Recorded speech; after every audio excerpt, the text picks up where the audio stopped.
ternyata karena firman itu adalah perkataan Allah atau berasal dari mulut Allah dan kemudian diubah-ubah oleh manusia, artinya mulut Allah sedang diobok-obok. Nah, itulah. Jadi ketika di situ dikatakan ya, kemudian di Al-Hijr ayat 9, Al-Quran itu akan dijaga oleh Allah lagi dan lagi. Ternyata ayat-ayat Al-Quran itu dimakan oleh kambing. Nah, itulah kemahakuasaan Allah. Karena apa? Karena di dalam kekristenan kami nggak mengenal Allah yang tidak maha kuasa, itu nggak kami kenal. Kalau yang kayak begini yang nggak konsisten, itu memang betul adalah makhluk. Nah, makanya umat Islam, contohnya si Zulkifli dan Sunandar ini memang menyembah makhluk yang tidak maha kuasa. Saya bisa tunjukkan bahwa ayat-ayat Al-Quran itu ratusan ayat itu hilang dan dihapuskan. Di sini Al-Quran itu mengalami perubahan, makanya Al-Quran itu ada banyak versi. Jadi semakin menunjukkan kalau Allah itu tidak maha kuasa. Jadi Allah tidak konsisten, Muhammad pun bukan Islam. Nanti aku jelaskan. Bahkan Muhammad itu adalah Allah, bahkan lebih tinggi daripada Allah. Ya, kalau Anda endurance-nya kuat, kita bisa debat panjang. Ya, jadi di sini dikatakan apa? 238 ayat, 42 ayat. Di sini terus ada 138 ayat. Diapakan ini? 230 ayat, 31 ayat apa? Terhapus. Bayangkan.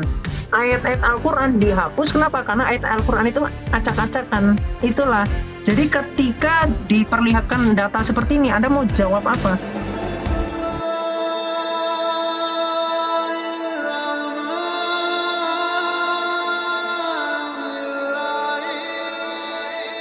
Jadi ketika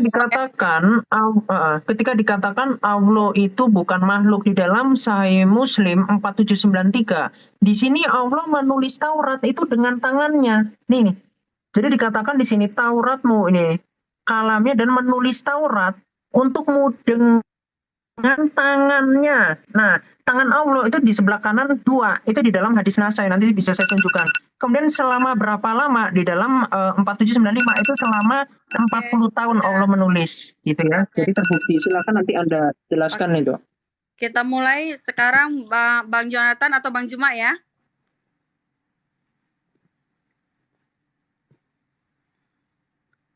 Oke. Ustaz Juma.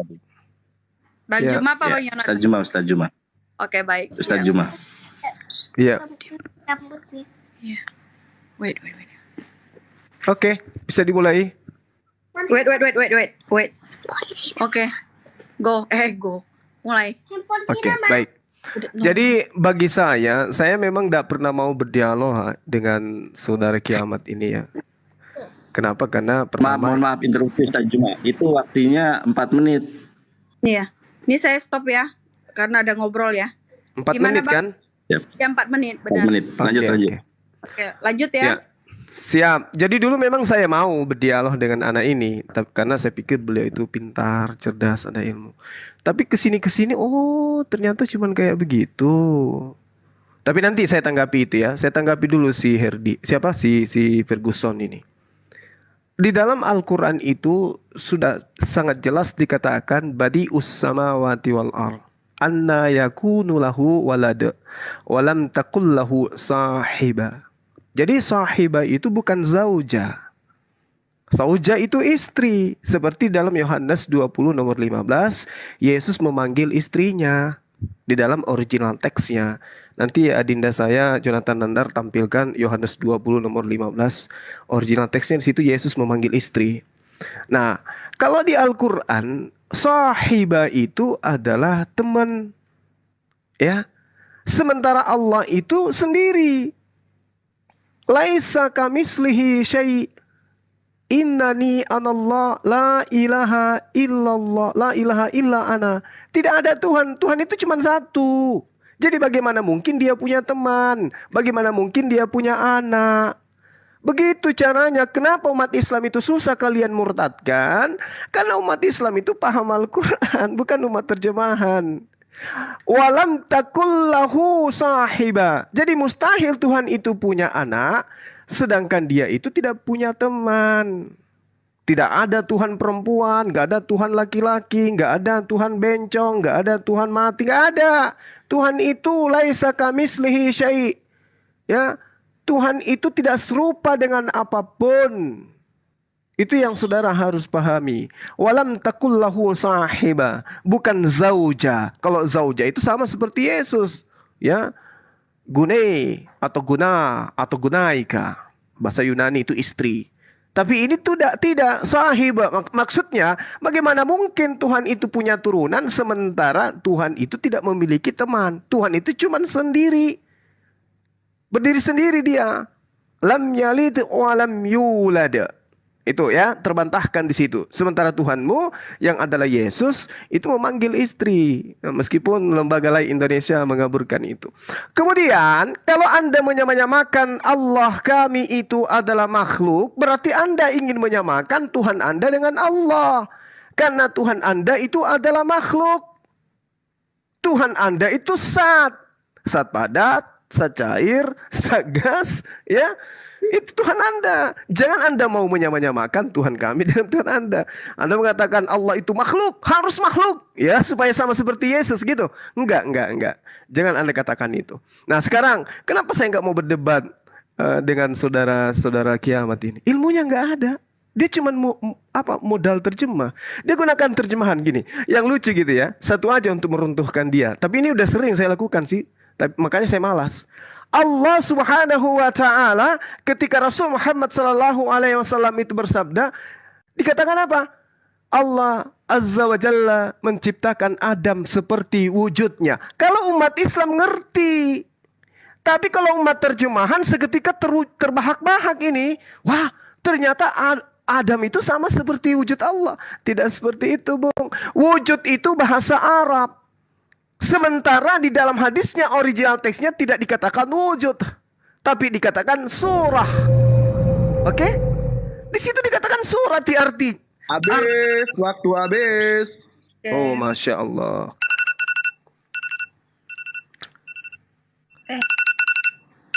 Kok cepat kali 4 menit ya? Wah, Yonatan, Dinda, boleh enggak 30 detik? Sebelum antum. Nggak boleh dong, nggak boleh. 30 detik biar saya luruskan si kiamat ini. Kasihan kali Udah dia gini kalau aja, tersesat selamanya. kamu ngambil waktunya Nandar 30 detik. Jadi Nandar nanti 3 menit 30 detik. Iya, 30 Iya. detik. Iya, boleh. Oke, Jalankan silakan, aja makasih. Nandar sekarang Nandar narasi, nah tapi diambil sama kamu 30 detik. Lanjut. Iya, supaya orang ini sadar kelas iya, gitu silakan. ya. Lanjut. Jadi di situ dikatakan di jalan waktu Nandar. Jadi di situ dikatakan bahwasanya Lanjut. ya. Oke. Qala Rasulullah sallallahu alaihi wasallam, khalaqallahu azza wa jalla Adama ala surati tuluh. Jadi Allah menciptakan Adam sesuai dengan gambarnya. Gambar siapa? Gambar Allah, sketma Allah. Jadi Allah membuat gambar, kemudian gambar itu dibentuk dalam rupa manusia. Bukan wujud Allah. Wujud itu bahasa Arab. Ya, wujud itu artinya ada, sementara surah itu adalah gambar. Gambar, ya. Itu yang Anda harus tahu. Jadi Allah kemudian membuat rancangan, itulah yang dimaksud dengan gambar. Lalu kemudian Allah menciptakan gambarnya itu serupa dengan sketsa. Makanya Adam diciptakan serupa dengan gambar yang Tuhan punya. Makanya dikatakan ala surati, ya, gambar yang dibuat oleh Allah, bukan sesuai dengan wujud Allah. Salah Anda. Makanya belajar original teks. Demikian. Makasih Dinda Jonathan. Oke, tolong diperbesar layar saya. Oke, sudah ya. Teman-teman, saya punya buku ini ya, namanya Pernikahan Yesus. Ini yang nulis adalah pakar Yunani, Maggie Whithouse, orang Kristen. Ya, makanya saya bilang ya, teman Kristen yang sanggup melawan kami itu Bambang Nursena dan Ibu Rita Wahyu. Kalian ini benih targum semua. Oke, kita lihat ya. Ternyata Yesus itu punya anak, saudara. Ini di dalam family tree, Yesus itu punya istri, bahkan poligami. Yesus Kristus punya istri Maria Magdalena, punya anak Joseph son of Christus.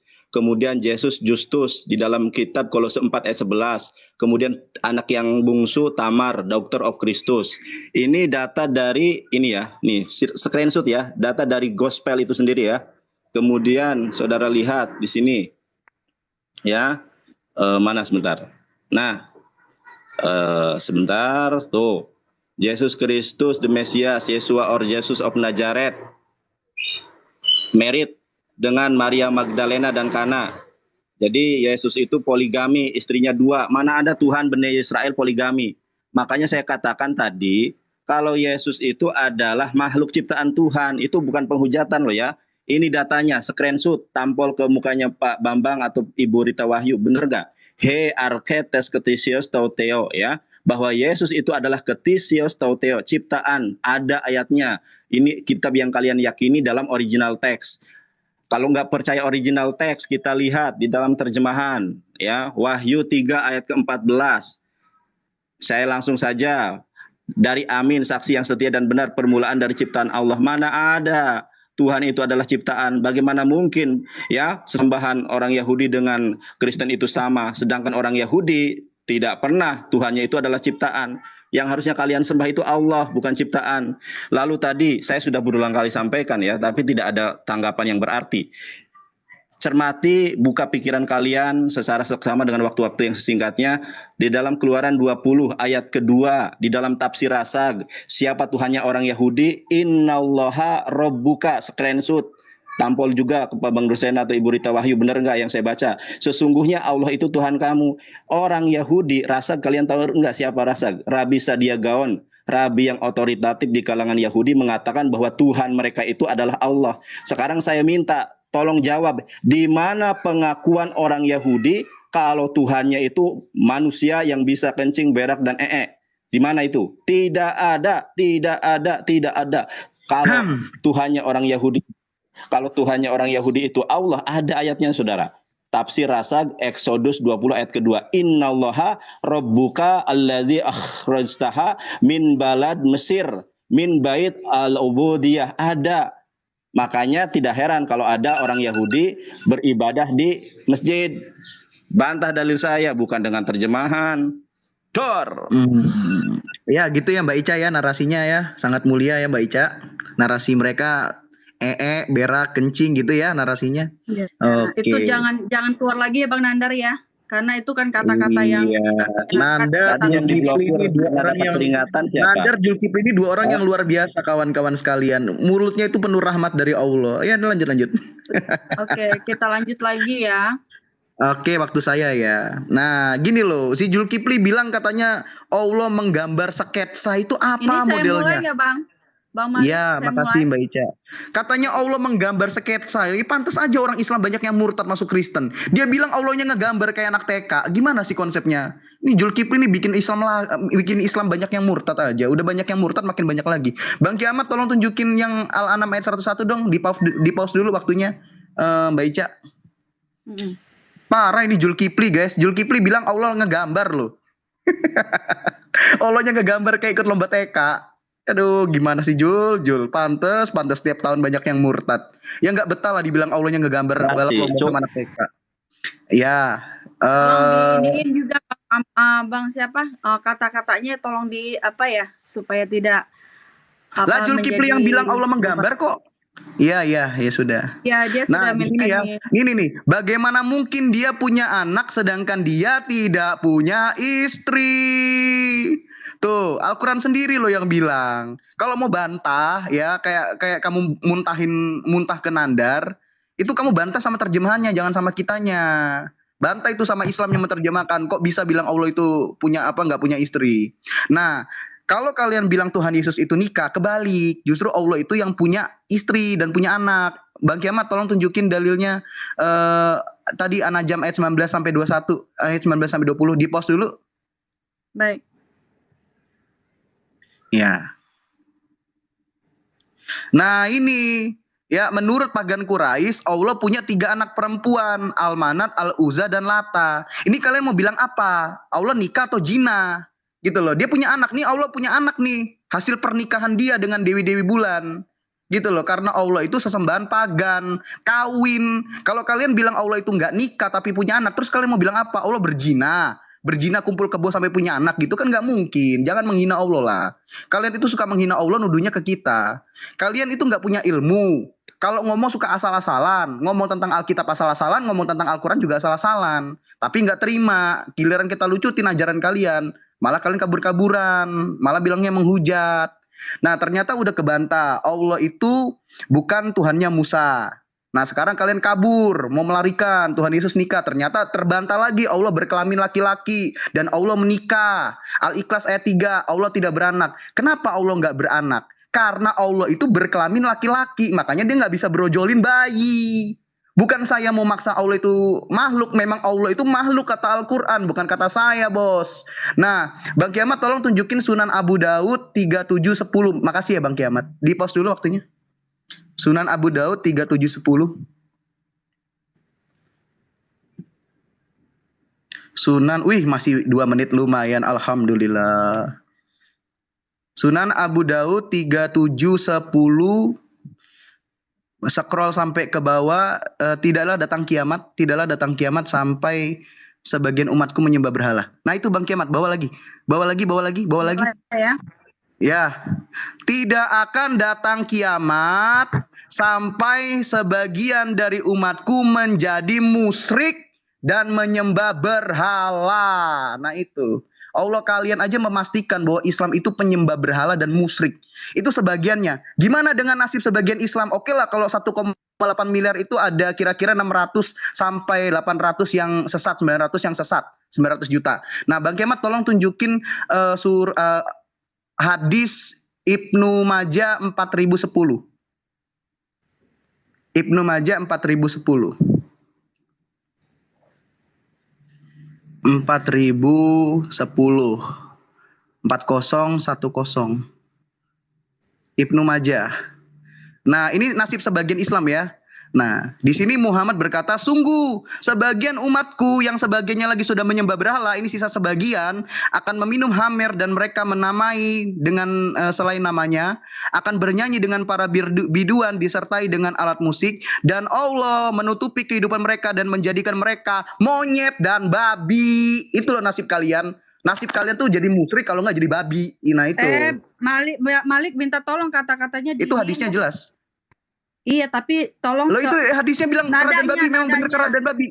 Iya, nadanya tolong di ini. Oh iya. Jadi waktu jalan tetap ya. Jadi nasib kalian itu, iya, jadi gitu Julkipli, kamu susah-susah jualan Islam, maksa-maksa Islam, masuk masa-masa orang masuk Islam, kamu kasih duit, kamu kasih nasi padang, kamu kasih nasi bungkus. Rupanya kalian menjadi musyrik. Kalau nggak jadi musyrik bilangnya 2, kalau nggak jadi musyrik jadi babi. Sia-sia kalian tuh, ngapain jadi Islam? Nggak usah lah, udah tobat. Ayo tobat.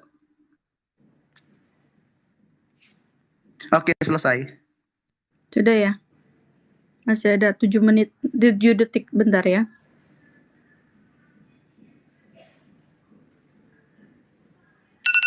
Oke. Kita sekarang lanjut ke Ustaz Juma. Iya. Saya dong. Malik. Habis Malik saya. Kak Ahmad. Kita mulai ya. Ya.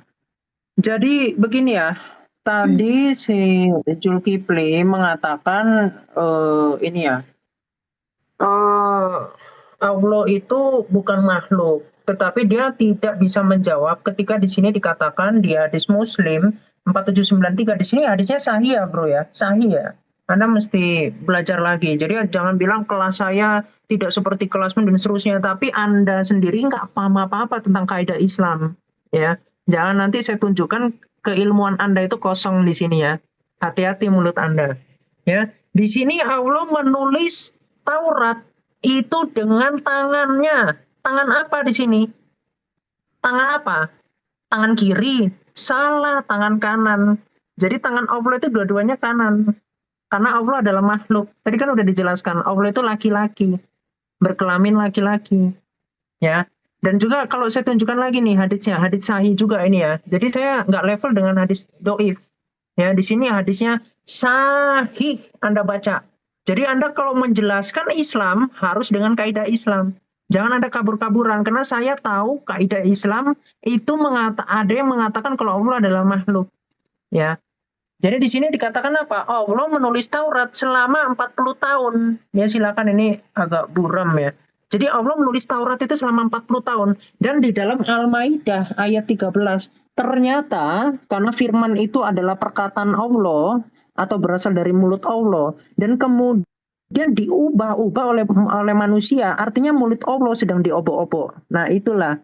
Jadi ketika di situ dikatakan ya, kemudian di Al-Hijr ayat 9, Al-Quran itu akan dijaga oleh Allah lagi dan lagi. Ternyata ayat-ayat Al-Quran itu dimakan oleh kambing. Nah, itulah kemahakuasaan Allah. Karena apa? Karena di dalam kekristenan kami nggak mengenal Allah yang tidak maha kuasa. Itu nggak kami kenal. Kalau yang kayak begini yang nggak konsisten, itu memang betul adalah makhluk. Nah, makanya umat Islam, contohnya si Zulkifli dan Sunandar ini memang menyembah makhluk yang tidak maha kuasa. Saya bisa tunjukkan bahwa ayat-ayat Al-Quran itu ratusan ayat itu hilang dan dihapuskan. Ini ya saya tunjukkan. Boleh di pause, tapi langsung aja deh, udah buka. Ya. Jadi di sini ya, di sini banyak-banyak belajar ya, 111. Ini saya tunjukkan bukunya. Jadi ini ya, Zulkifli, kamu banyak belajar tentang kaidahmu supaya nggak kosong, supaya nggak jadi pepesan kosong di sini. Nih, saya tunjukkan ya, 111 ya. Di sini Al-Quran itu mengalami perubahan, makanya Al-Quran itu ada banyak versi. Jadi semakin menunjukkan kalau Allah itu tidak maha kuasa. Jadi Allah tidak konsisten, Muhammad pun bukan Islam. Nanti aku jelaskan. Bahkan Muhammad itu adalah Allah, bahkan lebih tinggi daripada Allah. Ya, kalau Anda endurance-nya kuat, kita bisa dapat panjang. Ya, jadi di sini dikatakan apa? 238 ayat, 42 ayat. Di sini terus ada 138 ayat. Diapakan ini? 230 ayat, 31 ayat apa? Terhapus. Bayangkan. Ayat-ayat Al-Quran dihapus. Kenapa? Karena ayat Al-Quran itu acak-acakan. Itulah. Jadi ketika diperlihatkan data seperti ini, Anda mau jawab apa?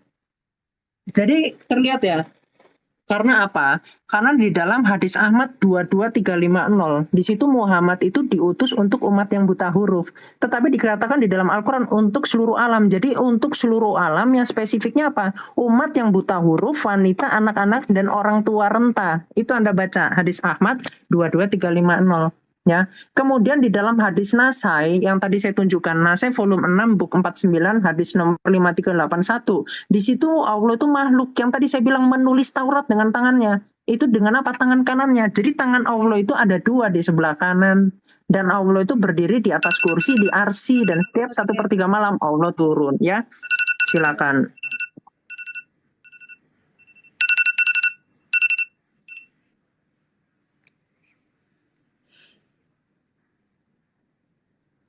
Oke, giliran saya.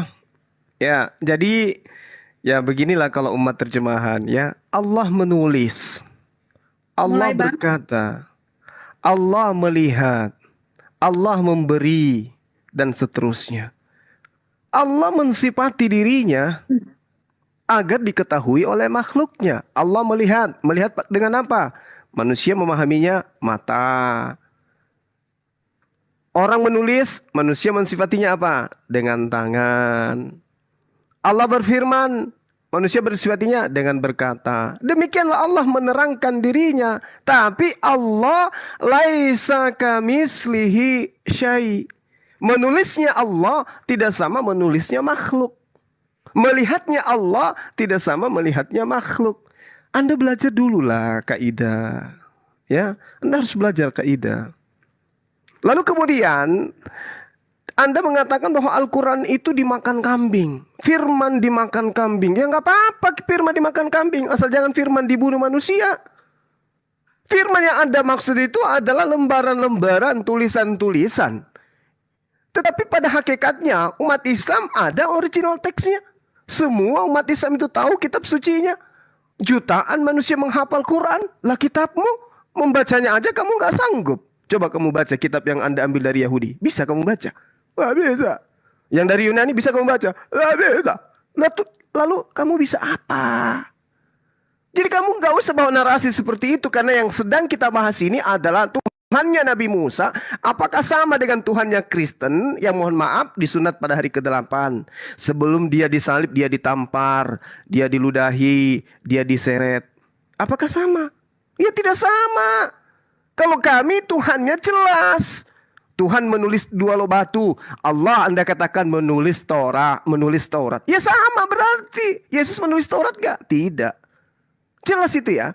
Kemudian tadi Anda membawa narasi tentang Allah mendekatkan apa dikatakan tadi Anda membawa hadis apa tadi itu? Yang menjelaskan bahwasanya saudara ini Ferguson tolong timernya dihentikan dulu. Baik. Hadis apa tadi itu ya? Ini yang membahas tentang bahwasanya Rasulullah Muhammad Sallallahu Alaihi Wasallam itu mengatakan bahwa umatnya itu adalah pendusta katanya. Umatnya adalah tidak akan terjadi kiamat hingga sebagian dari umatku menjadi musyrik dan menyembah berhala.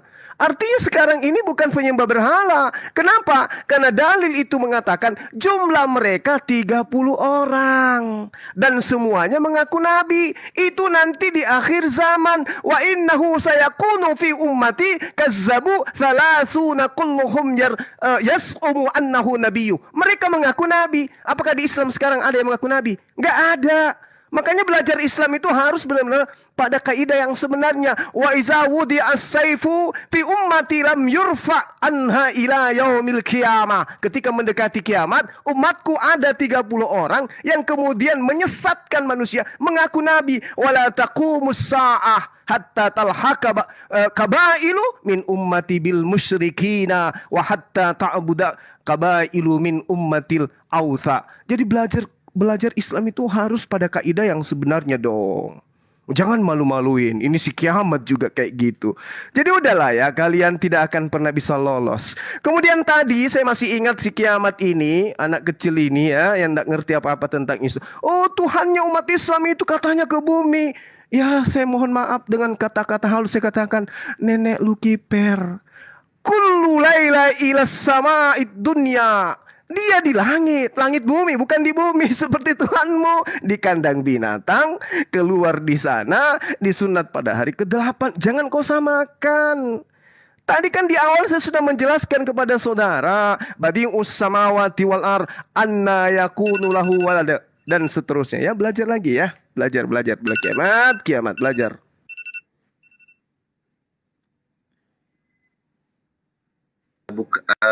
Sudah mulai saya. Suara saya ada Kak Ica? Ada. Kalau misalnya mau mulai bilang ya Bang ya. Halo, suara. Ada. Iya nggak, suara saya ada nggak? Halo, suara saya ada nggak? Ada. Oke ya. Jadi kita harus, ya, siap saya mulai ya. Jadi tema kita itu adalah, mulai. Tema kita itu adalah apakah sesembahannya Musa itu Yesus? Nah, apakah sesembahan umat Islam itu Allah yang lain? Ternyata orang Yahudi tadi sudah saya sampaikan, nggak perlu saya buka kembali, bahwa sesembahan orang Islam itu adalah apa yang disembah oleh orang Yahudi, diakui oleh orang Yahudi sendiri. Nah, pertanyaan saya dan Bang Juma tadi, tidak ada satupun manusia di muka bumi yang sanggup untuk menjawabnya. Kita lihat di dalam gospel saudara, ada Tuhan dengan strata tertinggi, yaitu Lukas 12 ayat 10. Barang siapa menghujat Roh Kudus, ia tidak akan diampuni. Tetapi siapa yang melawan anak manusia akan diampuni. Ternyata derajat Roh Kudus dengan Yesus itu lebih tinggi derajatnya Roh Kudus. Karena kalau hujat Roh Kudus tidak akan diampuni. Nah, pertanyaannya, kalau Roh Kudus ini Tuhan di dalam perjanjian baru, harusnya dia Tuhan di dalam Torah. Apakah Musa pernah mengajarkan Roh Kudus? Tidak. Apakah ada tertulis Ruach HaKodesh di dalam Torah? Tidak. Apakah Tuhan di dalam Torah itu adalah manusia? Tidak. Bilangan 11 ayat 29 atau 29 ayat 11. Tuhan bangsa Israel itu bukanlah manusia, saudara.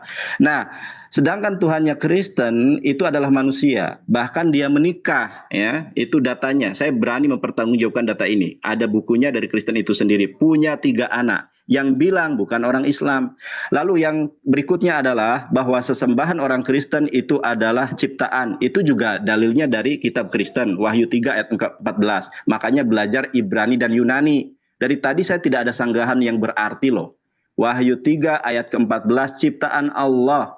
Nah, kalau kalian mengatakan Allah adalah makhluk, nah kitabmu sendiri menyatakan Allah itu adalah sesembahan nih, ciptaan Allah. Kemudian bagaimana pandangan Yahudi terhadap Kristen nih? Pandangan Yudaism. Yudaism memandang Yesus sebagai salah satu dari sekian banyak Mesias palsu yang muncul dalam sejarah. Yahudi saja tidak mengaku Yesus, apalagi Musa menyembah Yesus. Mana ada? Makanya saya tantang loh. Di mana Musa menyembah Roh Kudus? Sedangkan Roh Kudus di dalam perjanjian baru adalah Tuhan tertinggi. Di mana Musa menulis Ruach HaKodesh di dalam Torah sampai meninggal dunia, sampai kiamat ini, bumi ini kiamat, tidak akan ada, saudara. Kemudian Roh ya. Ternyata roh ini adalah ciptaan. Saya berulang kali sampaikan ini, kenapa? Karena kalian nggak mudeng-mudeng ya. Ucapan ilahi bla bla bla bla. Ternyata roh yang ada di dalam diri Yesus itu adalah roh ciptaan daripada Allah ini. Kemudian kembali ke pertanyaan saya yang mula itu ya. Kalian bisa baca nggak sih ini mana tadi di dalam, aduh kok bahasa Indonesia, sebentar ya. Ya. Di dalam, sebentar saya alihkan dulu ke bahasa Ibrani. Loh ini bahasa Indonesia, sebentar. Bahasa Ibrani muncul. Oke ya, ini di kitab Yohanes. Oke, Yohanes pasal 14. Nah, orang Kristen mana bisa menghadapi kami? Ini original teks semua yang kami sampaikan loh. Di dalam Yud Dalet, Ibrani ya, 21. Sebentar, bukan Yud Dalet. Sebentar, Kak Ica salah. Itu ya, Yud Dalet. Tuh, sinyalnya lemot, saudara. Mohon maaf ya. Lemot sinyalku ini. Oke. Pelan-pelan aja, Bang. Iya, sebentar ya. Kok sinyalnya lemot? Oke ya. Oke, Hebrew. Di dalam Yohanes pasal kenapa jadi terjemahan sebentar ya. Oke, saya buka di dalam perak Yohanes. Ya, di dalam Injil Yohanes pasal 14 ya, Yud Dalet di jangkrik. Oke lah, di dalam Yohanes pasal ke-14 ayat ke-27 ada tertulis Ruach HaKodes. Di dalam bahasa Ibraninya Ruach HaKodes, tetapi tidak pernah Musa untuk menyembah Roh Kudus. Tidak ada. Oke. Duh, ini mohon maaf ya, ada kendala sinyal ini. Oke, saya pause lagi ya. Oke, sebentar ya, saya pakai ini aja deh, pakai kursor tangan aja. Kursor tangan. Oke, nah ini bisa ya. Oke, kursornya yang macet ternyata teman-teman. Di ayat ke-27 atau Sefer Esrim Vestesha. Ya. Oh, pasal ke-26 ayat ke-26. Teman-teman perhatikan di ayat ke-26 ya. Di sini sebentar nih coba perhatikan ya. Di sini tertulis apa? Ruach HaKodes. Di dalam Yohanes pasal 14 ayat ke-26 tertulis Ruach HaKodes, disembah oleh orang Kristen. Ternyata ini adalah makhluk ciptaan. Ada tulisannya, ada datanya dari Alkitab. Nah, pertanyaan kami, ini sedikit pertanyaan ya. Di mana tertulis Ruach HaKodes? Kalian tidak akan sanggup. Makanya kenapa Musa tidak pernah menyembah Roh Kudus? Karena Roh Kudus itu adalah makhluk ciptaan Tuhan. Begitu loh. Baik.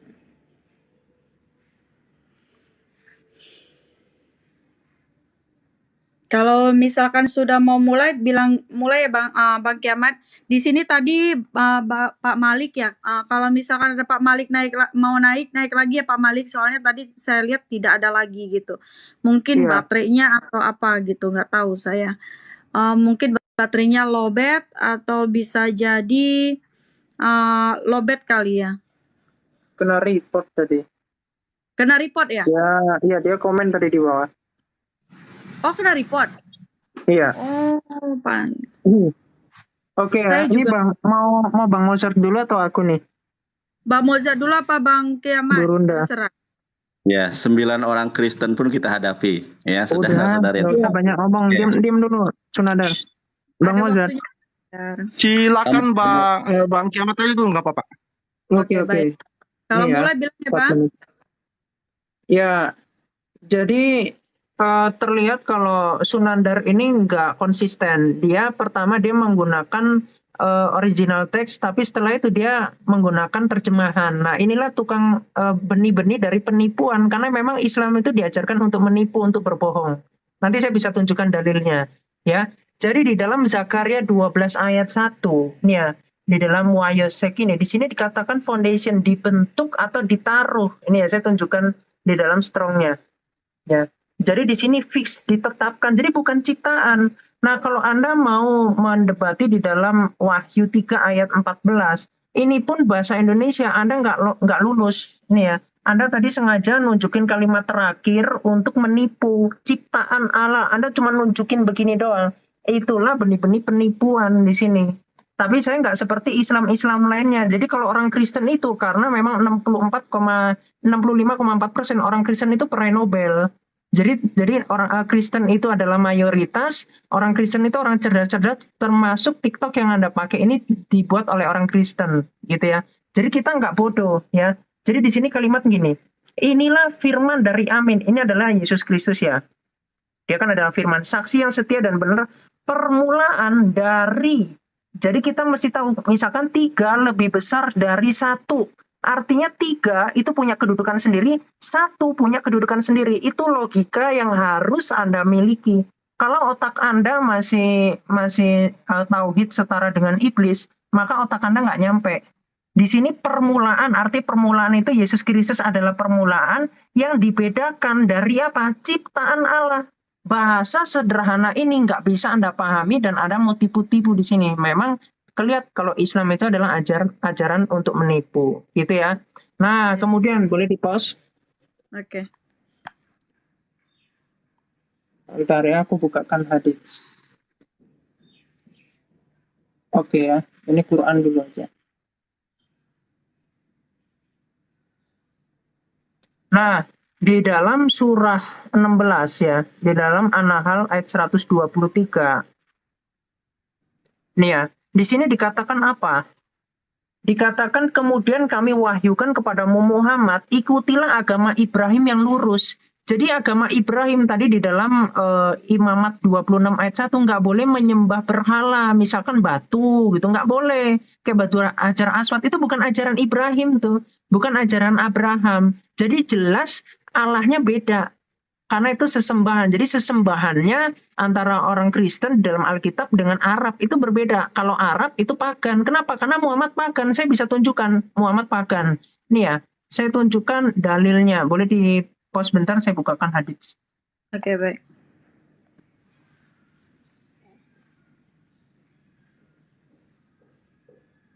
Ya, bentar. Bentar. Abu Daud, bentar. Abu Daud, ini.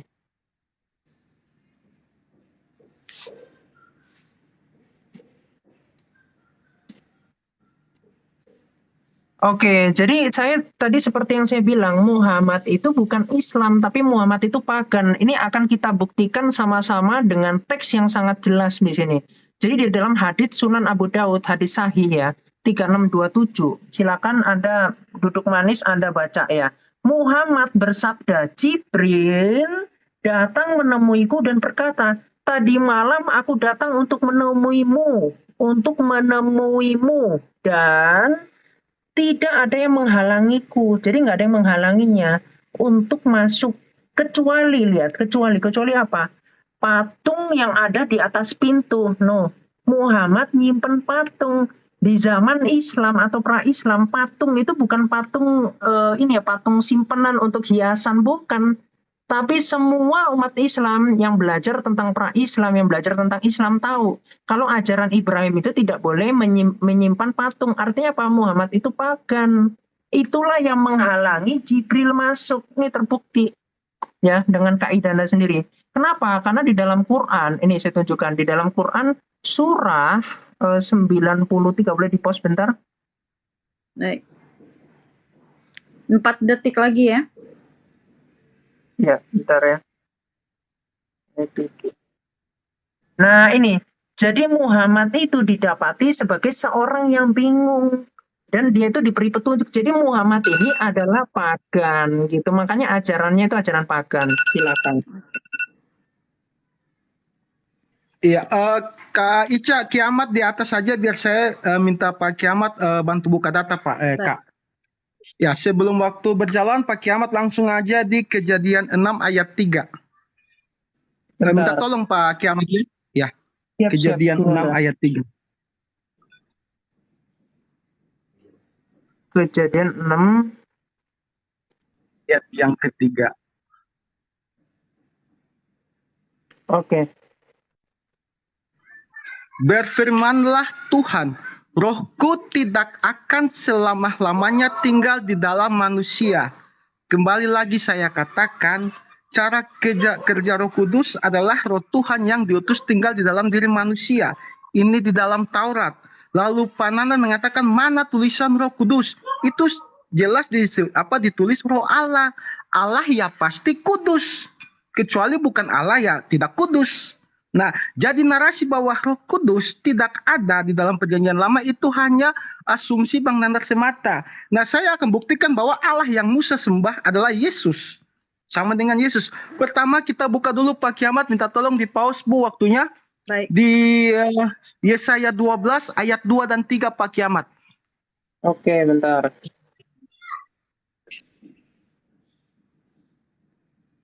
Yesaya 12 ayat berapa, Pak? Ayat 2 dan 3 Pak. Oke. Sungguh Allah itu keselamatanku. Aku percaya dengan tidak gemetar. Sebab Tuhan Allah itu kekuatanku dan mazmurku. Ia telah menjadi keselamatanku. Maka kamu akan menimba air dengan kegirangan dari mata air keselamatan. Di sini mengatakan bahwa Yahweh yang memberikan mata air keselamatan. Jadi tidak mungkin nabi-nabi bisa memberi mata air keselamatan seperti Yahweh. Ya di pause Bu host, tolong Pak Kiamat terakhir Yohanes 4 ayat 13 dan ke-14.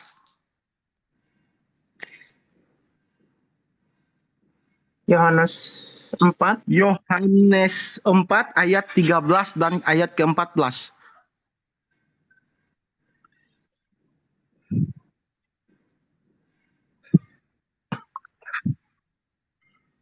Jawab Yesus kepadanya, barang siapa minum air ini, ia akan haus lagi.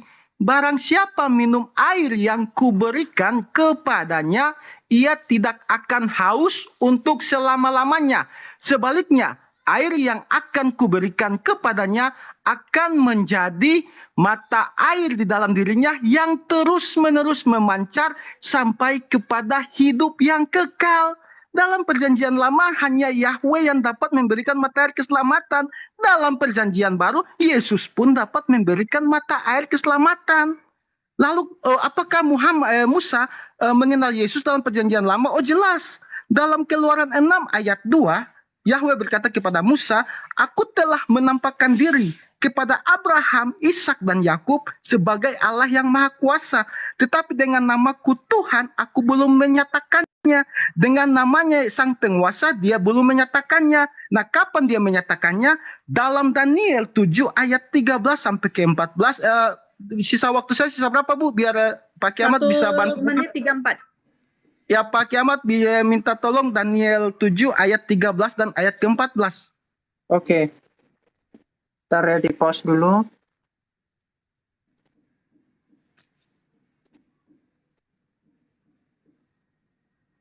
Oke ya, 13. Ini Nabi Daniel dalam Perjanjian Lama. Aku terus melihat dalam penglihatan malam itu, tampak datang dengan awan-awan dari langit seorang seperti anak manusia. Datanglah ia kepada yang lanjut usianya itu, dan ia dibawa ke hadapannya, lalu diberikan kepadanya kekuasaan. Nah, Tuhan kan artinya penguasa, kekuasaan. Nah, jelas bahwa Daniel melihat penglihatan Tuhan nanti, Yahweh nanti akan datang dengan kekuasaannya itu seperti seorang anak manusia. Itu sudah dinubuatkan, dan Yesus jelas berkata kepada para pemuka agama, imam Taurat, nanti pada saatnya dia datang kembali, mereka akan melihat dia datang dengan awan-awan dikelilingi malaikat-malaikat seperti yang dikatakan Nabi Daniel itu. Jadi sudah sangat jelas bahwa Yesus adalah firman Allah yang datang dalam wujud manusia. Ayatnya di 1 Samuel 3 ayat 21. Nah itu aja dulu, nanti ya waktu udah mau habis 22 detik. Jadi tadi narasi Bang Nandar tentang Yesus Mendika kan sudah saya bantah ulang-ulang. Dia mengambil data dari pohon rumah, pohon keluarga, dan pohon keluarga itu bisa saya edit sendiri. Saya bisa buat Muhammad punya 20 anak dan salah satunya bernama Nandar. Lalu saya ganti foto saya dengan orang Arab, lalu saya mengatakan itu referensi dari Arab. Jadi jangan ambil dari majalah Bobo Bang Nandar. Ya silakan Kak.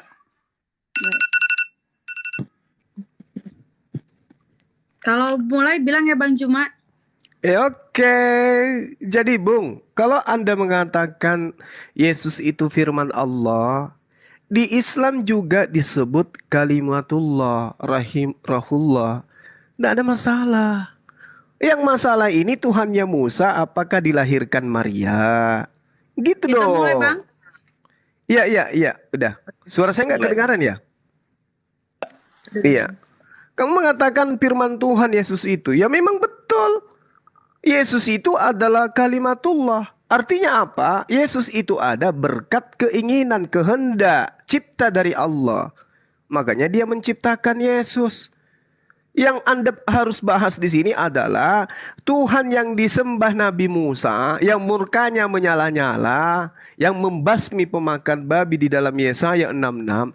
Itu yang Anda harus bahas, yang mengatakan terkutuklah manusia yang tidak menjalankan hukum Taurat dengan perbuatan. Itu yang harus Anda bahas. Taatilah perintahku. Kasihilah Tuhanmu dengan segenap hatimu, dengan jalan taat kepada perintah-perintahku seperti tertulis dalam kitab Musa. Ulangan 11 nomor 1, Yosua 1 nomor 7. Itu yang Anda harus buktikan, bahwa Tuhan yang begitu pencemburu, jangan ada ilah lain di hadapanku, kok tiba-tiba menjadi makhluk. Itu yang Anda harus bahas. Layaknya kami membahas Tuhannya Nabi Musa itu adalah Allah yang maha suci lagi maha tinggi. Lalu kemudian tadi saudara Kiamat menuduh Rasulullah Muhammad SAW itu memerintahkan untuk berbohong. Islam diajarkan berbohong katanya. Waduh, ini anak kecil ini belajar di mana ya? Ingat ya, Matius 10 nomor 16. Di situ diajarkan bahwa hendaklah kamu cerdik seperti ular. Emang ular itu cerdik? Setahu saya ular itu nggak cerdik. Muatan daripada cerdik seperti ular ini ya seperti iblis. Karena ular itu identik dengan iblis, ular naga, ular yang di surga. Menurut kitab Anda, siapa itu penjelmannya? Ular, iblis itu. Lalu kemudian Filipi 1 nomor 18. Ya jadinya kita tidak membahas konsep Tuhan. Kita membahas tentang perintah karena kamu lari kemana-mana. Tetapi tidak mengapa, kata pendiri Kristen. Sebab bagaimanapun juga Yesus diberitakan baik dengan palsu. Palsu di sini original teksnya apa? Anda sudah tahu? Belum tahu juga. Propasis. Propasis itu artinya mengelabui. Mengelabui itu apa? Mendustai. Mendustai itu apa? Membohongi. Propasis dalam bahasa Yunani. Belum ngerti juga anak kecil. Nah, baik dengan maksud palsu, maksud mengelabui, menipu, membohong, ataupun dengan maksud jujur. Tentang hal itu, aku Paulus tetap bersukacita. Jadi ini dalil Bung dalam kitabmu. Mau kau bahas hadis Al-Quran, hadis dalam Islam, itu tujuanmu untuk apa? Untuk mengajarkan Yesus itu adalah Tuhan. Makanya kau bawa hadis, meskipun kamu gak ngerti. Oke? Cukup bagi saya sekali aja. Yang sekali aja kurontokkan hadismu, yang kau katakan hadis itu udah cukup sekali membuktikan bahwa kaulah pendusta. Kenapa kau berdusta? Karena memang amanat di kitabmu. Tetapi tidak mengapa, sebab bagaimanapun juga Yesus diberitakan dengan maksud mengelabui atau membohongi atau mendustai maupun dengan jujur. Tentang hal itu aku bersukacita dan aku tetap bersukacita. Itu makanya kau melakukan itu. Saya tahu maksudnya.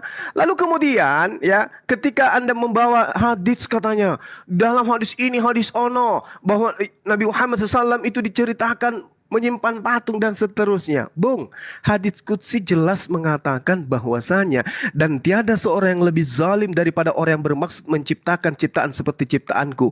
Oleh karena itu maka cobalah mereka menciptakan seekor semut kecil atau biji-bijian. Itu hadits qudsi yang menerangkan. Lalu dikatakan lagi di haditsnya, asyaddun nasi azaban yaumil qiyamah alladzi yudahinu bi khalqillah. Manusia yang paling pedih siksaan pada hari kiamat adalah orang-orang yang membuat menyerupai patung dan seterusnya untuk makhluk Allah. Jadi jangan kau bawa-bawa yang kayak begitu, tertolak oleh agama kami. Ya, belajar lagi original teks kiamat, jangan kayak anak-anak. Guru Nda Juma, saya boleh tertawa nggak? Nggak boleh. Nanti Boleh. Sedikit aja. Ya. Kalau dia dipendam tertawanya nanti meledaknya di kuping. Wak.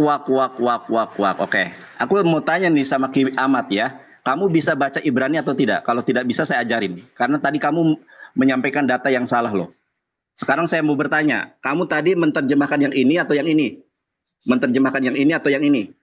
Tadi saya lihat kamu menerjemahkan yang ini. Yang dimaksud roh adalah ciptaan menggunakan kata yang ini, yaitu Veyosher, bukan Peyoshed. Yang tadi kamu sampaikan ternyata ini. Makanya saya bilang belajar original teks, jangan dibohongi oleh terjemahan. Ya, Kita saudara. mulai ya.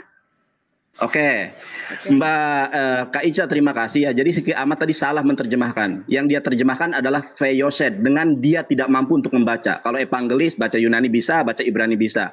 Nah, yang menciptakan ini adalah Veyosher. Kita lihat di dalam Alkitab LAI ya, Zakaria 12 ayat 1. Nah, ini Siki Ahmad kan Zakaria 12:1 ayat 1. Ini yang menerjemahkan dari LAI saja jujur kok. Ya, dan dia yang telah menciptakan roh dalam diri manusia. Jadi roh yang ada dalam diri Yesus Kristus adalah roh ciptaan.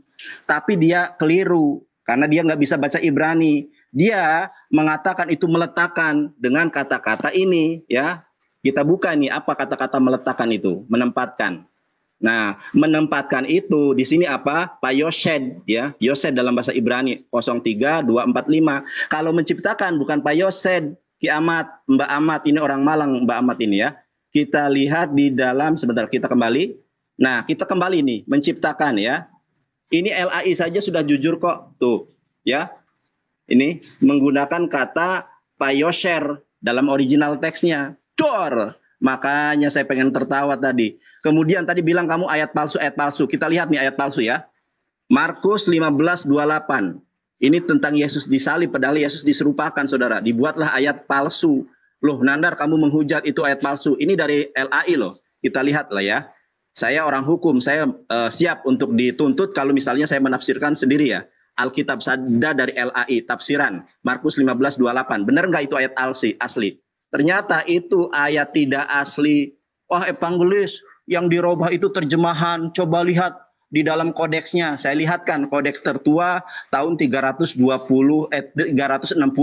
yaitu kodeks apa namanya teman-teman? Ya, sebentar. Kodeks Sinaiticus. Bentar ya. Aduh, apa namanya itu? Keyboard saya kehabisan baterainya nih ya. Kita lihat aja di sini ya. Markus 15. Ini kodeks Sinaiticus ya. Markus 15 ayat ke-28. Ada nggak? Coba Kak Ica lihat. Ya, Markus 15 ayat ke-28 tidak ada, ditambahi, dikurangi karena itu nubuatan Nabi Muhammad. Dor, karena Yesus diserupakan. Dor. Wah, Nandar itu di dalam kodeksnya. Coba di dalam Greek Bible Online ada nggak? Kita lihat nih. Ini baru palsu, saudara. Kita lihat Markus 15 ayat ke-28 ada tidak di dalam original teksnya. Makanya belajar Ibrani sudah saya bilang, yang sanggup menghadapi saya itu Bambang Nursena, tapi nggak berani debat, saudara. Markus 15 ayat ke-27 dulu ya, saudara. Kita lihat nih, Markus 15 ayat ke-27.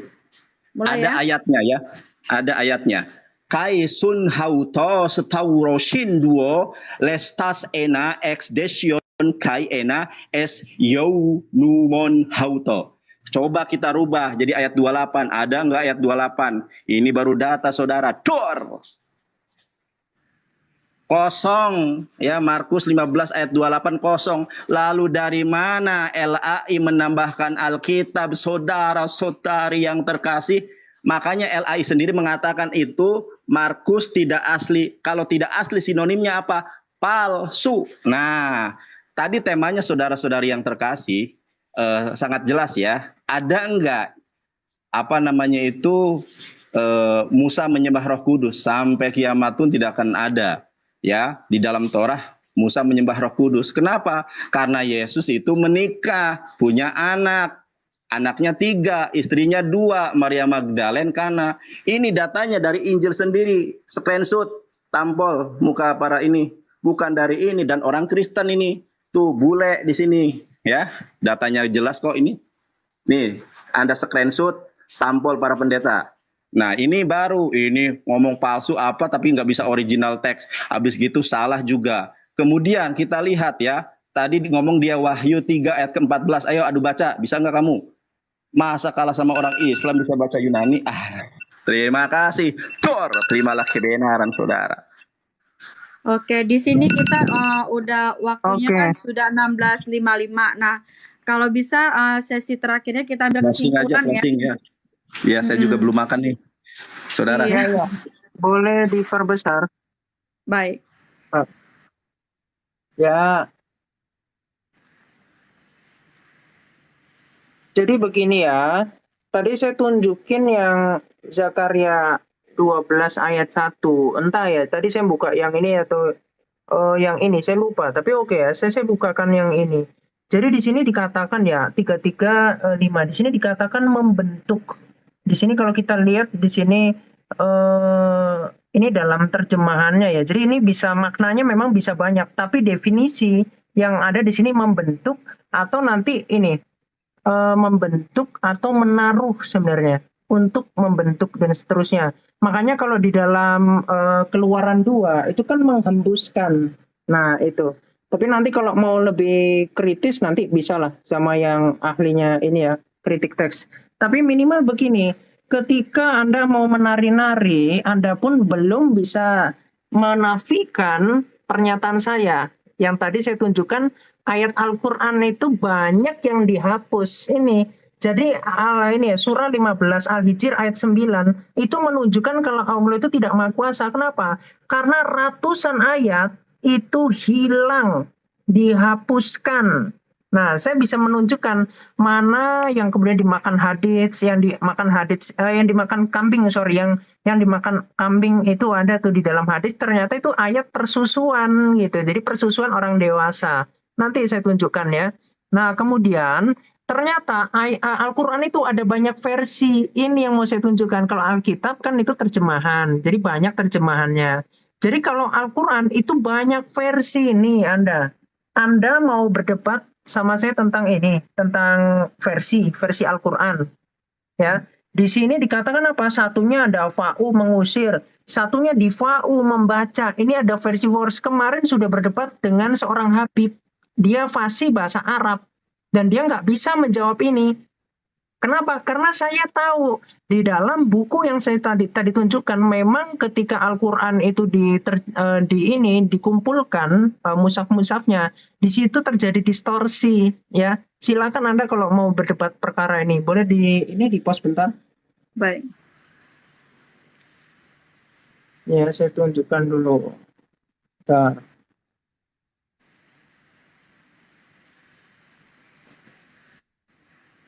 Ini ya. Oke ya, saya lanjutkan aja. Jadi di dalam Sunan Abu Daud tadi saya tunjukkan nomor bentar.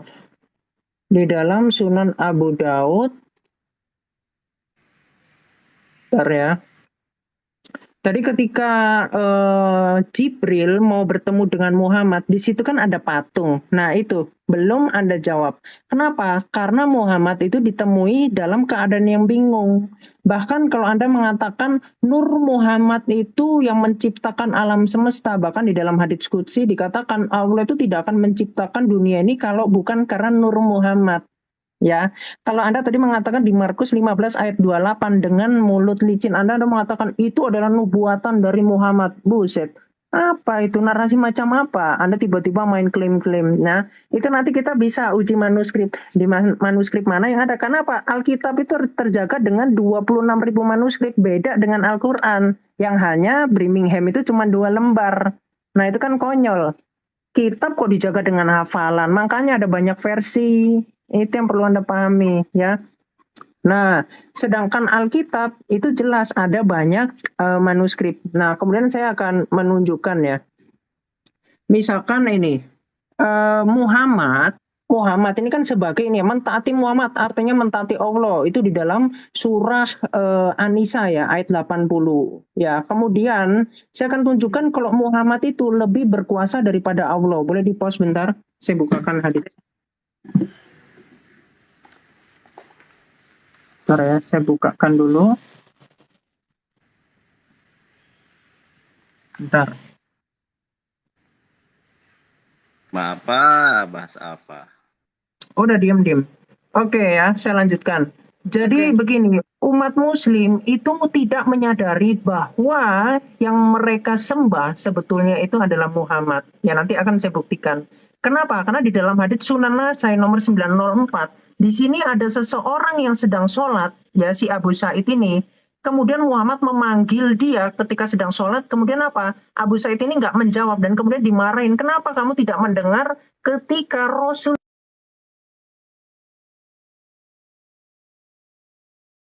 kamu memanggil, lihat, relasi manusia dengan Allah dikalahkan dengan relasi Muhammad dengan Abu Said. Ya, silakan itu Anda buktikan. Baik. Iya, Pak Kiamat aja yang dibesarkan, Bu. Aku mau minta tolong sama Pak Kiamat buat buka Alkitab. Jadi closing bahwa membuktikan Tuhan Musa tidak sama dengan Tuhan Nabi Muhammad. Ya, Pak Kiamat mungkin bisa bantu saya Imamat 5 ayat 15, Pak. Kita mulai, Pak. Ya, dibuka di ini dulu ya, Imamat 5 ayat 15. Ya, bunyi firman Tuhan begini. Dari ayat 14, Tuhan berfirman kepada Musa, apabila seseorang berubah setia dan tidak sengaja berbuat dosa dalam sesuatu hal kudus yang dipersembahkan kepada Tuhan, maka haruslah ia mempersembahkan kepada Tuhan sebagai tebusan salahnya seekor domba jantan yang tidak bercela. Jadi jelas bahwa penebusan dosa dari dulu yang Tuhan tetapkan kepada Musa adalah penumpahan darah melalui korban tebusan domba. Tetapi Tuhan yang Muhammad tidak punya cara menebus dosa dengan cara seperti ini. Jadi bagaimana bisa Bang Suba dengan Nandar dengan gagahnya mengatakan bahwa Tuhan yang Musa sembah sama dengan Tuhan yang Muhammad sembah? Apakah penebusan dosa seperti pembakaran pemercikan darah ini dilakukan juga oleh Tuhannya Nabi Muhammad? Kan tidak. Nah, dan Tuhan juga mengulanginya. Tadi teman saya Pak Khalifah Malik sudah awal mengatakan di kitab Yesaya bahwa Tuhan sendiri yang akan menjadi juru selamat. Nah, minta dipauskan tolong Sakaria 9 ayat 11 Pak Kiamat. Sakaria 9 ayat 11 minta tolong Pak Kiamat.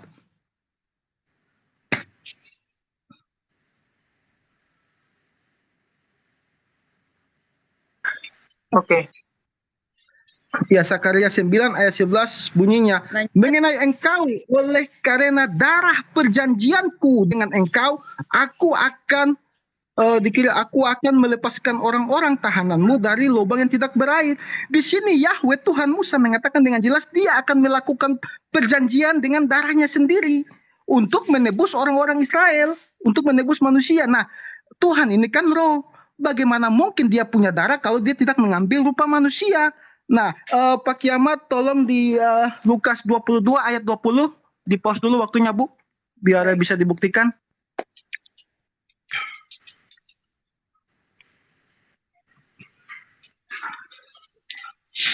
Lukas 22 ayat 20, Pak. Ya.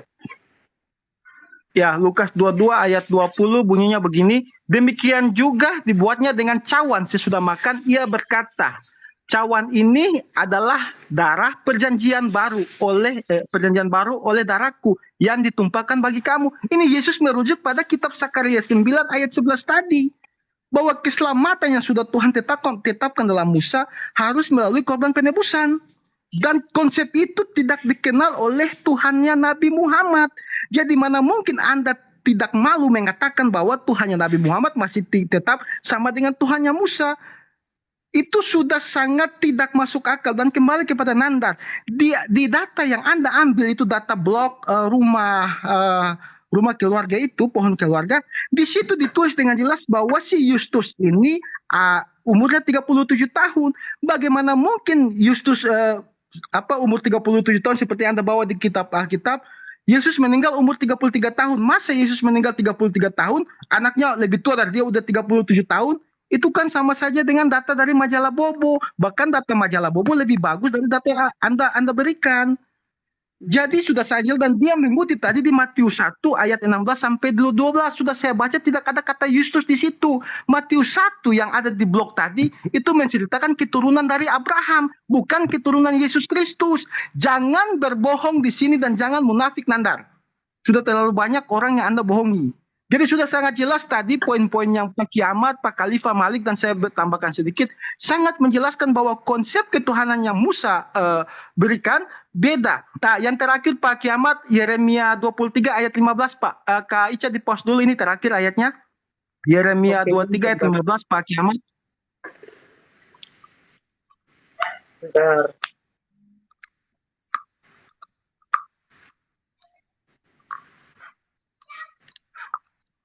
Yeremia 23 ayat 15 ya. Ya. Ya, di skor lagi Pak. Sebab beginilah firman Tuhan semesta alam mengenai para nabi-nabi itu, nabi-nabi palsu di sini. Sesungguhnya aku akan memberi mereka makan ipuh dan minum racun untuk nabi palsu. Mana mungkin Tuhan sudah mengatakan bahwa kalau nabi palsu dia akan mati diracun, lalu dia mengambil lagi nabi yang mati diracun. Sedangkan di dalam firman-Nya jelas nabi palsu itu mati diracun. Tidak mungkin kan? Ya. Dia mengambil nabi lalu menyangka firman-Nya sendiri nabinya itu mati diracun. Jadi beda Tuhannya Musa dengan Tuhannya Muhammad. Sekian. Baik. Kembali ke tema Ustazi. Assalamualaikum, lanjut. Ya, Nah, jadi ini oke. closing statement ya Bang Juma ya. Oke. Oke, biar Ya. Baik. Jadi saya ambil sedikit ya, nabi yang diracun. Yohanes 19:30. Sesudah Yesus minum anggur asam itu berkata, ia sudah selesai, maka matilah dia. Mati diracun, ini nabi nih. Lalu kemudian ketika kita berbicara mengenai tema, sekali lagi saya katakan kepada saudara-saudara, Anda membawa taat menyembah Muhammad karena kita harus taat kepada Muhammad katanya. Di dalam kitab saudara, di situ ya, majikan juga dianggap Tuhan. Lihat, hai hamba-hamba, taatilah Tuhanmu yang di dunia dengan takut dan gentar dan tulus, dengan tulus hati, sama seperti kamu taat kepada Kristus. Wow.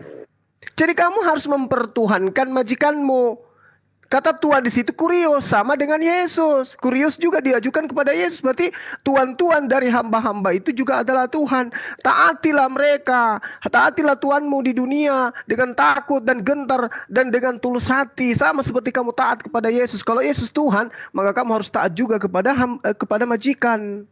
Lalu kemudian di dalam Efesus 5 nomor 22, hai istri, tunduklah kepada suamimu seperti kepada Tuhan. Taatlah kepada suamimu sama seperti Tuhan. Oh, berarti kamu wanita-wanita ini disuruh juga menuhankan rupanya suaminya ya.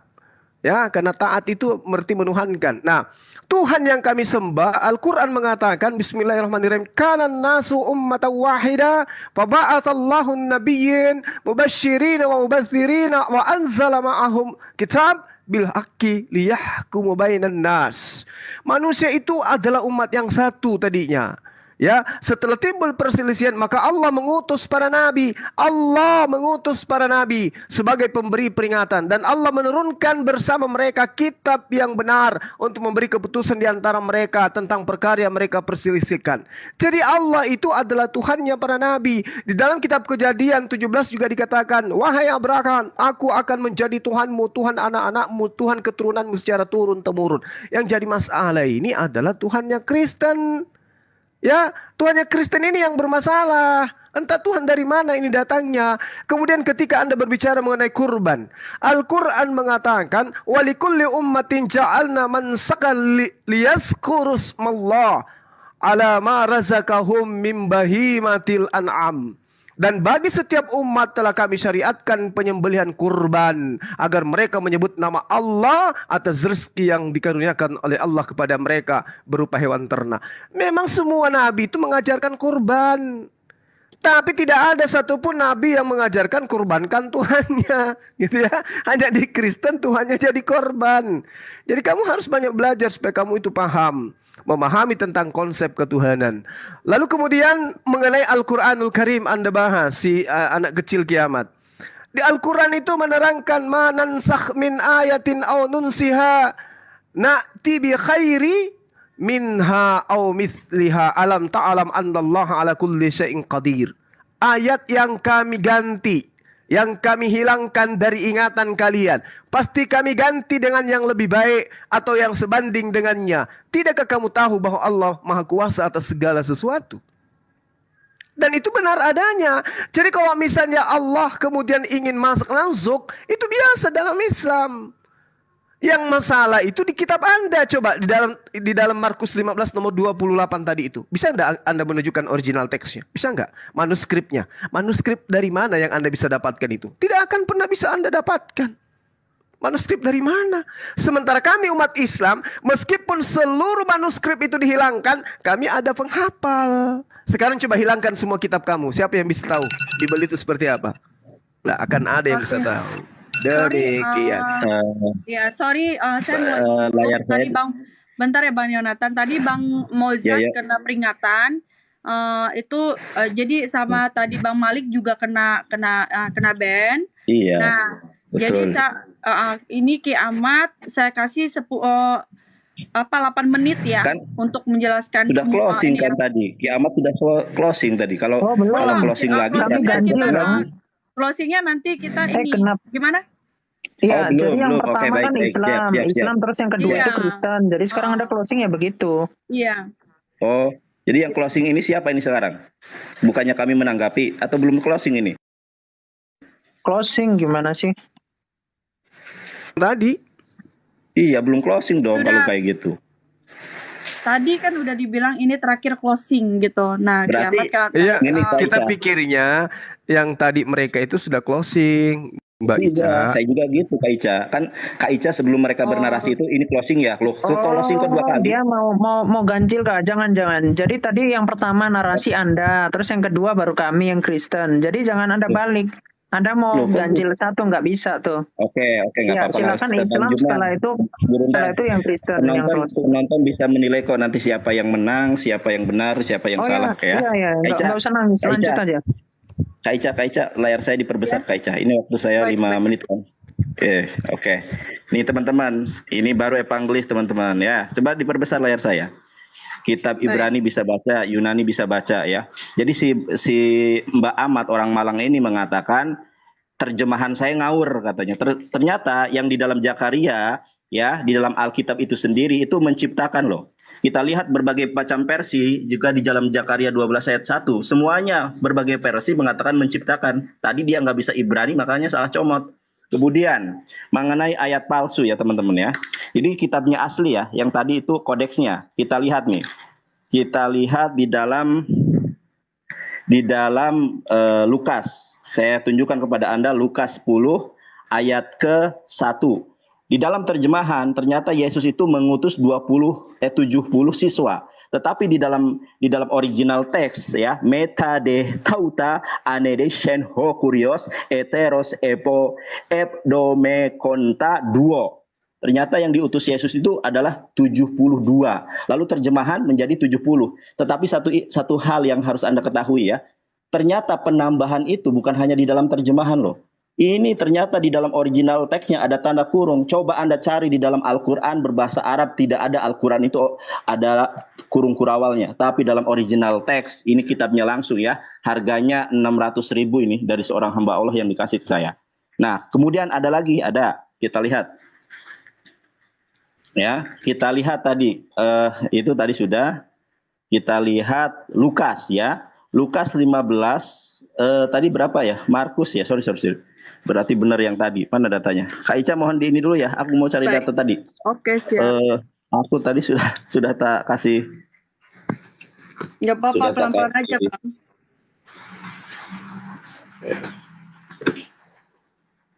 Nah, sudah Kak Ica. Nih ya, Oke. teman-teman nih, aku adabnya Islam itu bagus loh. Kitab orang lain tidak dikentuti, tidak diberaki, tetapi dikasih di kursi ini. Sedangkan laptopku tertaruh di bawah. Oke, lihat ya ini ya. Markus 15, coba ayat ke-28-nya ada tidak? Markus 15 ayat ke-28. Coba Kak Ica lihat nih ya. Ini kata Markon ya, karangan Markus. Ya. Pasal 27 ayat ke-27 langsung ke ayat 29. Di mana ayat 28? Sedangkan di dalam terjemahan Alkitab Indonesia ada ayat 28. Itu dari mana? Itu tentang nubuatan Nabi Muhammad yang dihapus, saudara-saudara yang terkasih. Dan itu tentang peristiwa Yesus diserupakan. Saya bisa tunjukkan dalilnya. Kalau Yesus tidak disalib, kalau Yesus itu menikah. Kita kembali ya saudara-saudari yang terkasih kepada tema ya. Tema kita pada siang sampai sore hari ini adalah, pernahkah orang Israel, Yahudi menurut Torahnya menyembah Yesus Kristus? Menyembah Tritunggal? Tidak ada. Sedangkan kita cari ya, apakah orang Israel itu menyembah Tuhannya umat Islam? Ada Kak Ica. Ini tadi saya sudah tunjukkan ya. Di dalam Sefer Shemot Ferek Esrim Mispar Stayim. Saya bacakan nih bahasa Ibraninya. Anohi Adonai Eloheha Asher Hoshetiha Me'arech Mishroyim Mebet Al-Badim. Nah, kita lihat di dalam tafsir rasanya dikatakan apa? Innallaha Rabbuka. Sesungguhnya Allah itu Tuhan kamu. Ini dari Yahudi saja percaya bahwa sesembahan umat Islam adalah apa yang disembah oleh Musa. Kitab Keluaran 20 ayat kedua itu kitabnya Musa. Ternyata kitabnya Musa mengkonfirmasi bahwa Tuhan yang benar itu adalah Tuhan umat Islam. Karena sesembahannya sama dengan umat Yahudi. Ini original teks. Makanya harusnya yang menghadapi saya itu Pak Bambang Nursena dengan Ibu Rita Wahyu. Kalau benih hatargum ya keok semua saudara. Dor, terimalah kebenaran. Itu makanya ini Ibrani, Yunani, Arabik bisa baca saya. Kalian terjemahan. Habis gitu salah lagi. Orang itu di TikTok sudah banyak yang mualaf loh. Gara-gara kami para pendapat Muslim ini, terutama gara-gara Bang Juma, nanti tambah semua masuk Islam nanti saudara. Masya Allah, terimalah kebenaran. Dor, meong. Oke, close statement ya. Sudah ini ya, waktunya. Oke ya. Oke, saya closing statement ya. Jadi saya 8 menit. 8 menit ya. Iya, nanti kalau saya minta di post ya. Post. Baik. Terima kasih. Ya, jadi tadi Nandar itu mau menegaskan lagi data palsunya yang pakai website abal-abal. Nah, itulah umat Islam. Karena apa? Karena umat Islam itu boleh berbohong. Tadi Zuma kan bilang nggak ada tuh kami diajar begitu. Boleh di post bentar saya tunjukkan haditsnya. Baik. Diajarin berbohong. Nih ya. Di dalam hadits Tirmizi nomor 1862. Nih. Aku bukakan. Nih. Nah. Oke ya. 1862. Silakan Anda cek hadits ini sahih.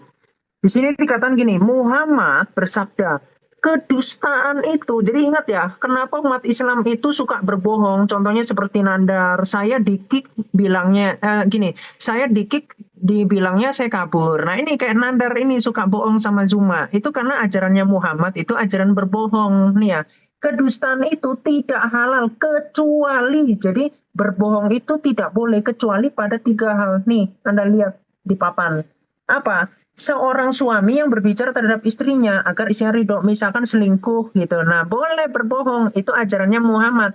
Karena Muhammad apa? Kepergok istrinya, yaitu si Hafsah, diranjang ketika bersama Maria Kipti, itu surah 66 ayat 1. Saya bisa tunjukkan tuh.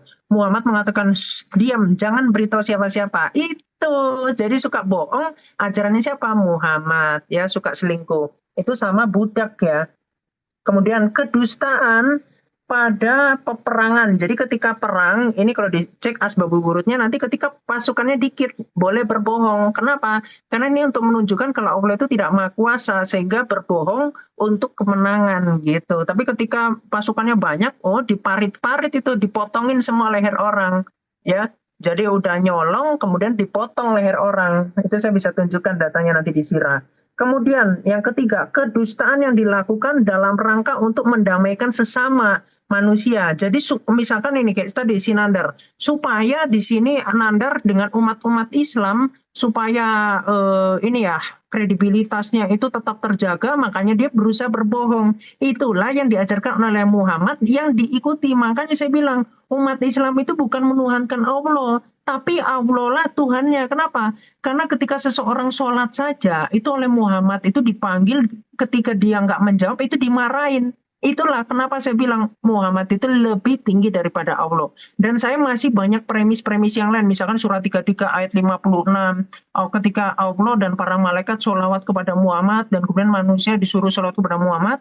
Di dalam hadis Tirmizi 447, di situ ketika Muhammad mengatakan, kalau kamu sholawat kepada aku 1 kali, maka Allah diperintah oleh Muhammad akan menyolawati kalian sebanyak 10 kali. Lihat, 14-0 untuk Muhammad 14, skornya untuk Allah 0. Lihat, betapa luar biasanya Muhammad bagi umat Islam, ya. Saya lihat umat Islamnya banyak yang cerdas, tapi mungkin yang bodoh-bodoh, ya ini yang membodoh-bodohin orang awam, yaitu si Sunadar dan Zulkifli, begitu ya. Dan kemudian saya tadi menunjukkan kalau Muhammad itu sesat, dia itu bukan Islam tapi pagan, itu juga nggak bisa toh dibantah. Bahkan Muhammad, ketika saya mengatakan Muhammad itu adalah Allah, kenapa? Karena di dalam Quran ya, di dalam surah 2 ayat 222, wanita yang haid itu tidak boleh disetubui, tetapi tidak boleh digauli ya. Tetapi di dalam Abu Daud ini hadisnya sahih. Di sini Muhammad menggauli istrinya ketika haid. Nah, inilah ajaran yang bahkan kalau di dalam Quran jauhilah. Di sini malah digauli. Lihat, Muhammad itu ternyata lebih besar daripada Allah. Allah yang bikin aturan, yang melanggar semuanya adalah Muhammad. Di dalam surah 104 ayat 1, tidak boleh melaknat. Tapi ajarannya Muhammad apa? Melaknat, ya. Di dalam hadis Muslim 4705, di situ Muhammad melaknat orang. Ya, jadi kalau dikatakan Muhammad ini adalah pribadi yang suci, pribadi yang baik, yang tidak berdosa dan seterusnya, itulah yang dinamakan pengkultusan diri. Padahal dia manusia biasa, tapi oleh umat Islam itu dikultuskan sebagai nabi. Padahal dia itu bisa dikatakan preman gitu. Jadi preman yang diangkat gitu sebagai nabi. Ya, kita bisa buktikan banyak premis yang bisa saya tunjukkan. Contoh di dalam hadis Nasai. Ini ya, saya tunjukkan. 4790. Ini saya tunjukkan. Di sini ketika ada seorang pencuri ya, Allah melaknat pencuri yang mencuri telur. Ini perkataan Muhammad ya. Jadi pencuri telur dan tali itu tangannya dipotong. Lihat, tangannya dipotong. Sedangkan Muhammad sendiri kepada bangsa Quraisy, nanti bangsa Khaybar, ketika di situ ada harta karun ya. Di situ Muhammad, saya bisa tunjukkan di sirah itu Mubarak Furi itu. Di situ Muhammad mencuri harta dari bangsa Khaybar. Ya, kemudian istrinya Kinanah, istrinya Kinanah itu adalah pemimpinnya. Jadi pemimpinnya kepalanya dipotong, rakyatnya dibunuh oleh Muhammad, oleh suruhan Muhammad, kemudian hartanya mereka diambil, istrinya diambil. Inilah sosok yang dipuja-puja oleh Sunandar dan juga Zulkifli. Sosok preman yang diangkat sebagai nabi, padahal tanda kenabiannya itu adalah kutil yang membesar menjadi telur puyuk yang berwarna merah. Itulah ciri-ciri tumor. Gitu. Makanya ajaran dari kitab sebelumnya ketika dikatakan Tuhan itu pengasih lah. Di dalam Islam Allah itu penyesat. Jadi sudah sangat berbeda banget. Nah, kemudian ajarannya Muhammad itu tentu berbeda. Muhammad penyembah berhala. Bahkan Muhammad mengajarkan untuk mencium batu. Boleh di-pause bentar? Aku tunjukkan haditsnya.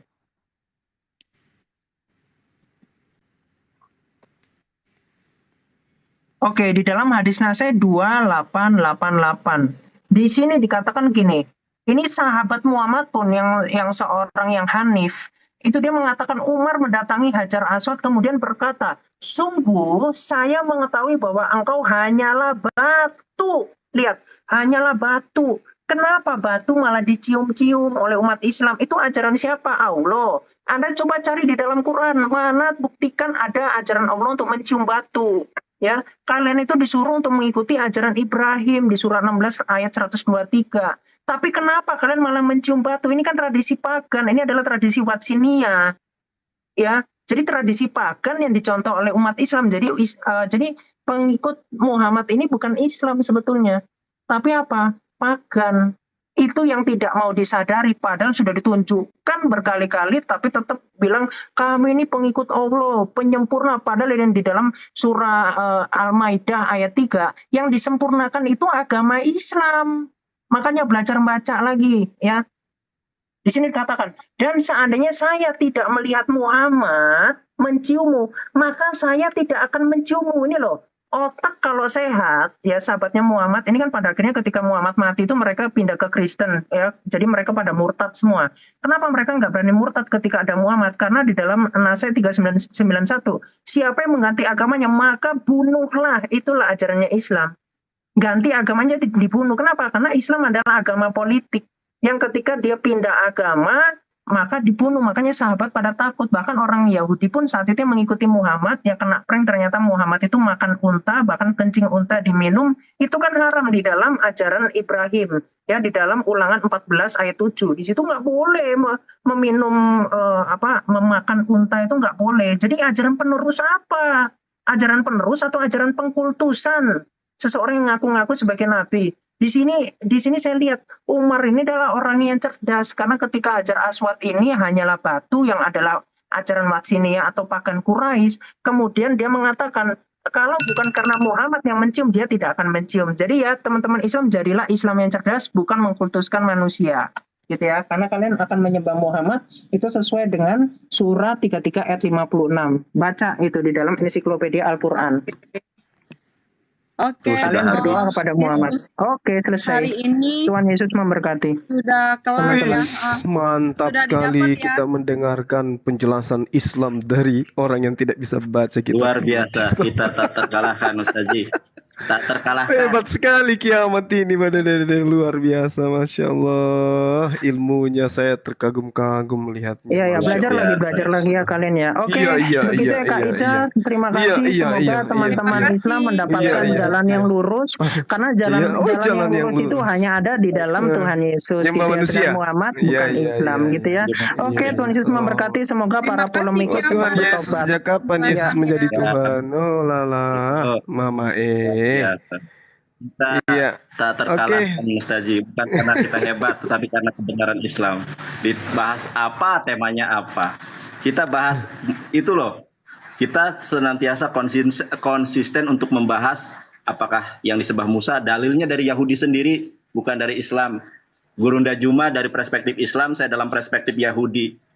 Makanya Kak Ica ya, saya belum pernah menemukan pendebat Kristen yang bisa Ibrani, Yunani, dan Arabik.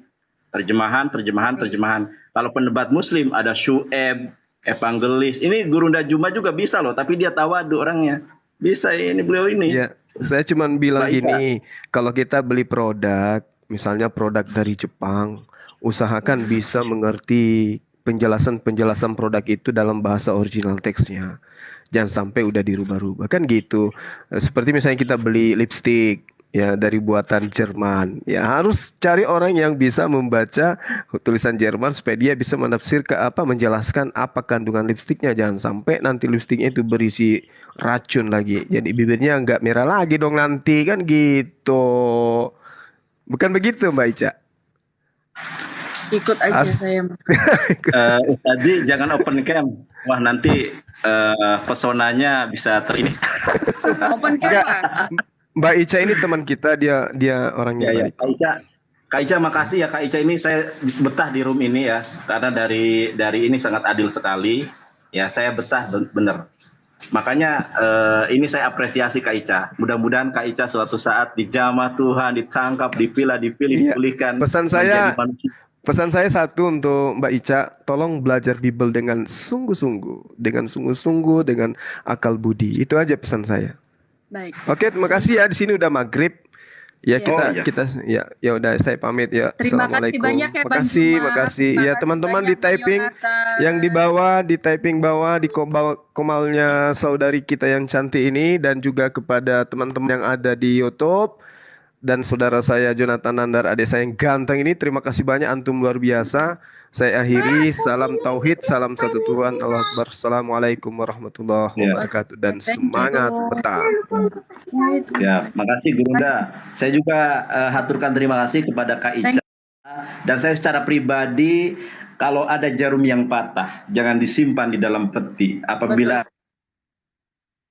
kata rasa yang salah, jangan disimpan di dalam hati. Ini Baik. adalah diskusi ilmiah. Terima kasih Kak Ica. Ya, mudah-mudahan Allah Terima kasih, senantiasa memberkahi kita Bang semua. Yonatan Nanda. Lehitraot, Beyom, Hamid.